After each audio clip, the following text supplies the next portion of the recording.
Brothers and sisters, Presbyter King coming to you from the ancient Antiochene Church of God. We received some more questions, and I want to address an issue here that's very important, especially if you are a Protestant Christian living in the United States of America. Many Christians who have begun to study with us are learning a lot about the history of their own Christian faith.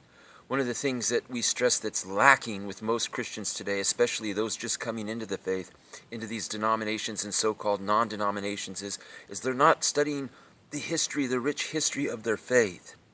And by not testing and proving all things, which Apostle Paul tells us to do, prove all things. See if your church is telling you what the true Christians have taught for over 2,000 years. And, of course, use only the Bible to get your answers. Sola Scriptura, the Bible alone.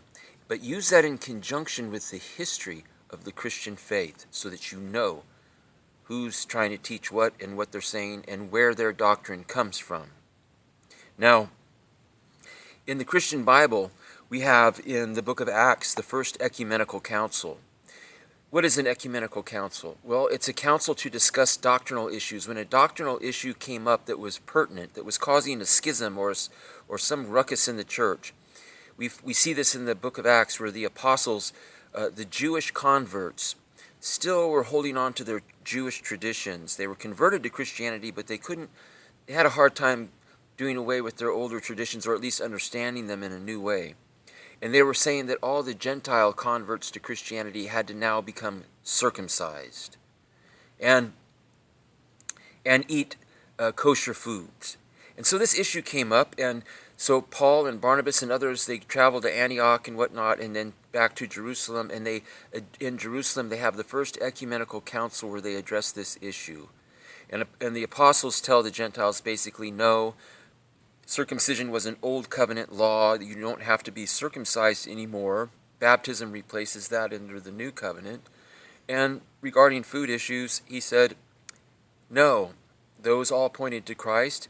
But he also tells the Gentiles, stay away from eating blood. In other words, you don't want to cause disruption among your fellow Jewish converts. You don't want to eat something that might offend them or upset them. So to be courteous and kind in the different cultural differences that we still maintain within our Christian faith. And he also told them, of course, to abstain from sexual immorality. The Gentiles were accused of that a lot because of the way they openly talked to women, and that was a form of sexual immorality to the Jew. So they were saying, be careful what you do around your fellow brother and sister in Christ. No, we're not under old covenant law anymore. But even so, if you're around somebody that still practices an aspect of that and they are claiming to be Christian, be careful on what you do around them. Some are weak in the faith still, Paul says in Romans 14, and still believe that they're under these laws, and it became a superstition, and it became the bondage of the will. And ultimately we are set free from that. So my point is the first ecumenical council was held in Jerusalem and is recorded in the Bible. Now we as the ancient Antiochene Church of God accept 4 following ecumenical councils. One of them is the Council of Nicaea. The other one is the Council of Constantinople. The other one, the third council the modern council would have been the Council of Ephesus. And finally, the fourth council of Chalcedon in 451 A.D. All of these councils were put together to address issues that came up in the church. Now, there was no pope yet when these first 4 councils were addressed, and the Roman Catholics today claim that only a pope can declare an ecumenical council. Well, if that's true, then the Roman Church has to denounce the first 4 ecumenical councils, which they don't, they accept, but they would have to denounce them because there was no pope, and no pope called those forth as ecumenical councils. The presbyters of the church called those forth, which they rightly have the authority to do when doctrinal issues came up. Now, the first Council of Nicaea was held in 325, and it affirmed that Jesus is truly God and equal with the Father. It was a confirmation of the deity of Christ. And it was a rejection of Arianism. Arius was the one that came up and started this doctrinal ruckus, claiming that Jesus was not God and that he was a created being, and rejecting the deity of Christ. And so the the patristic fathers, the patres of the church that knew the original apostles. Now we move into the patristic period of the church. The patres said, no, no, no, no. The apostles taught us the deity of Christ, that Jesus is divine. He's God the Son. And so to refute Arius, they came up with the Nicene Creed. Now these creeds are very important for Protestant Christians to understand. The word Catholic was used even in the creeds, not Roman Catholic. The word Catholic was thrown around all the way up to 451 AD, before the Roman Catholic Church existed as it does today and the Greek Orthodox Church. The word Catholic just meant universal Christian faith. There was no denominations. The Latin term Catholic means universal. It was the universal faith. And so all Christians were to accept the universal faith that had been handed down by the apostles. And of course, part of that was accepting the deity of Christ. So the Nicene Creed was written by Catholics. No, not Roman Catholics, but Christians, Catholics.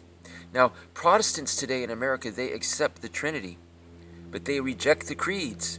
They reject the Nicene Creed. Many of them reject the creeds. Oh, we don't need creeds. We only need sola scriptura. Well, as Lutheran Orthodox Christians, we say that we follow only sola scriptura too.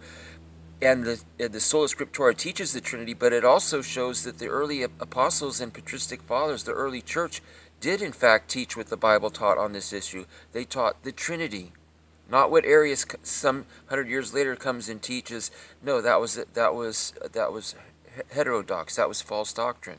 So my point is that if you're a Protestant and you believe in the Trinity, you're accepting a Catholic doctrine, and you should accept the Nicene Creed. You should accept the Athanasian Creed and the Apostles' Creed.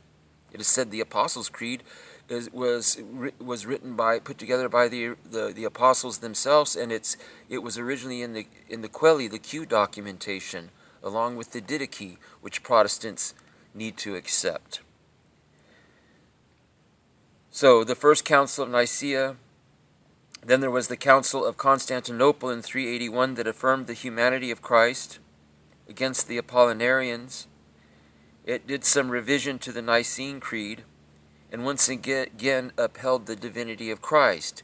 We note that these creeds, the four creeds that we're talking about here, came up when an attack on the divinity of Christ occurred, when people used over Stoic human reason and sophistry to try to define God and dissect God using human reason. It always came down to attacking the divinity of Christ. And these creeds were written to affirm and confirm the divinity of Christ in the original Christian teachings. The third council was the Council of Ephesus in 431, and this had to do with Nestorius. Nestorius claimed a monophysistic position of Christ, that Christ was single-natured. Now, Nestorius did not mean, as some scholars claim, that he was saying that Christ wasn't God. No, Christ accepted the incarnation, Nestorius accepted the incarnation of the Logos. But what Nestorius was really trying to affirm was that Christ had two wills.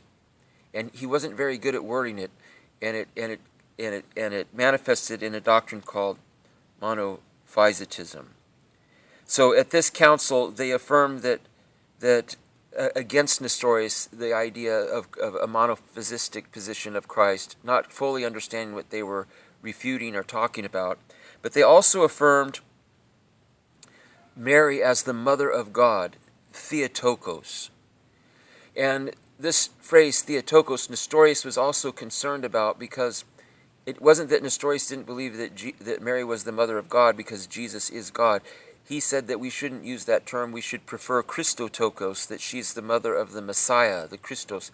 Because if you do that, you start to deify Mary. And of course, later on, that's what happened. Mary became deified and a co-mediatrix in the Roman heresy. And so another thing at the Council of Ephesus that was condemned was Pelagianism. Pelagianism believed that somehow we participate in our salvation, and that Christ did not finish or complete our salvation, but somehow we are earning our salvation. So it was properly against that. The Ephesus Council was properly against the Pelagianism, and was properly for affirming the deity of Christ again. And finally, the fourth council, the Council of Chalcedon in 451, affirmed that in Jesus there are two distinct natures, in one person that are hypostatically joined together of one ousia, of one substance, without confusion, change, division, or separation. And it condemned Eutychianism, which was a form of monophysitism that stated that Jesus' human nature was completely absorbed at his incarnation and melted away, and that he did not have, no longer had a human nature at his incarnation. And so Eutychism was also rejected. We as Christians affirm that Jesus was fully man and fully human at all times. And he had two wills, the will of God the Son and the will of God the Father. So this is important to understand, brothers and sisters. These ecumenical councils were put together by the first universal church, the Catholic Church. If you're going to a church that accepts the Trinity, you're going to a church that accepts the original apostolic teachings before the Roman Catholic Church and before the Greek Orthodox Church became a denomination in 1054 AD, 1054 years after Christ. That was a ruckus and a great schism. But these first four ecumenical councils that came after the Council of Jerusalem held by Paul, these four, the Nicene Council, the Constantinople Council, the Ephesus Council, and the Chalcedonian Council, are ones that we, the ancient Antiochene Church of God, support and stress. These were important, and they confirm our proper Christian doctrine. That's what these creeds and ecumenical councils did. They confirmed proper Christian doctrine. So again, my question to you as American Protestant, why do you reject these creeds, but at the same time accept what they affirm and teach? You need to understand the true history of your Christian faith if you're an American Christian, or European Christian for that matter. And you can do that here. You can begin to understand the faith once delivered. We were first called Christians in ancient Antioch, Acts 11, verse 26. The first Christian church started in Antioch, and it was the ancient Antiochene Church of God. And that's what we are a remnant of. We are the ancient Antiochene Church of God today. Presbyter King coming to you live from the ancient Antiochene Church of God. Stay with us. Keep your Bibles with you at all times. Talk to you soon.